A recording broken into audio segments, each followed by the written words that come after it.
Good afternoon, figaholic friends.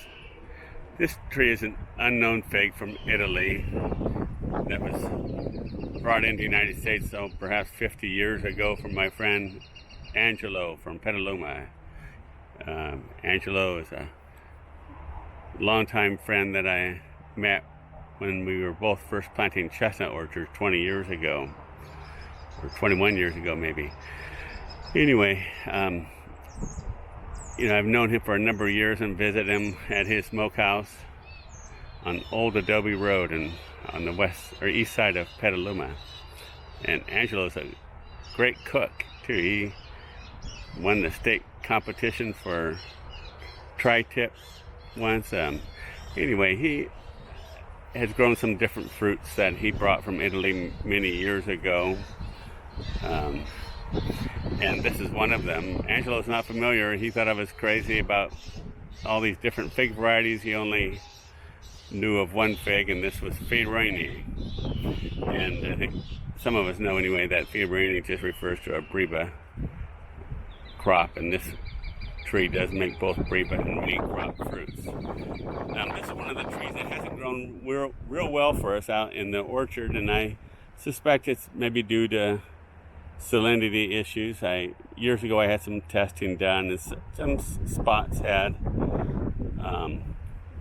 some high sodium levels. This last April we put in a tile drainage system. It's not actually tile, it's plastic perforated pipe with pea gravel surrounding down to 5 feet deep.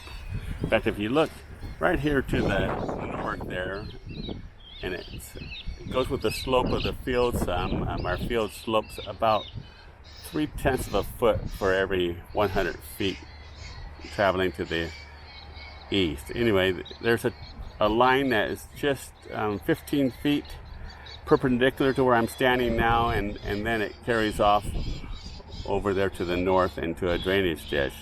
So we've been flood irrigating our orchard. We've done it twice so far this summer, and we'll do it again this Saturday. Today's August 28th. Anyway, this tree looks like it's, in fact, many of the trees, the worker that's working for me now says that, yeah, we need to flood irrigate more. The smaller trees are doing better. And so you can see there's good new growth on there.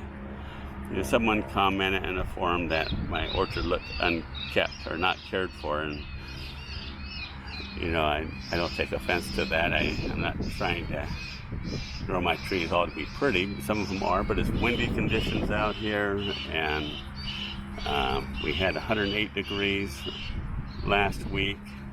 It's just pretty tough. It's an arid climate, good for growing figs though, and they might not always look the best, but they produce good fruits for us. Anyway, this is a representative fruit of this. When I saw it at Angelo's Smokehouse there, and he had 3 or 4 trees of the same variety.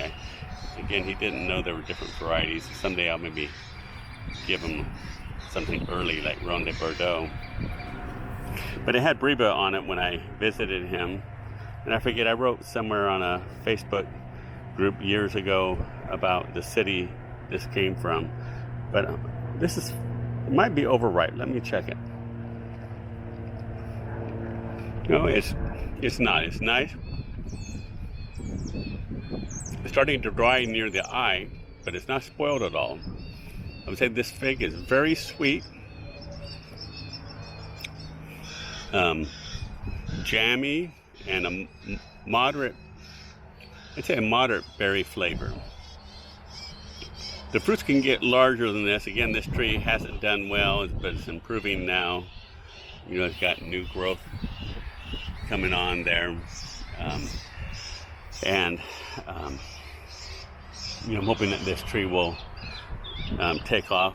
Many of our trees seem to take the wind better than others. Yesterday was a day where you got to 104 degrees, so another hot day.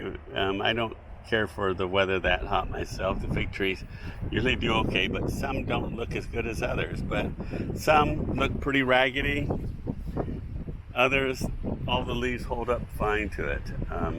So I don't know, exactly why, but we prune our trees, for different Behind me, they're spaced further apart. Again, I mentioned this is the last row, and then I interplanted, so they're tight here, so the trees are kept taller here.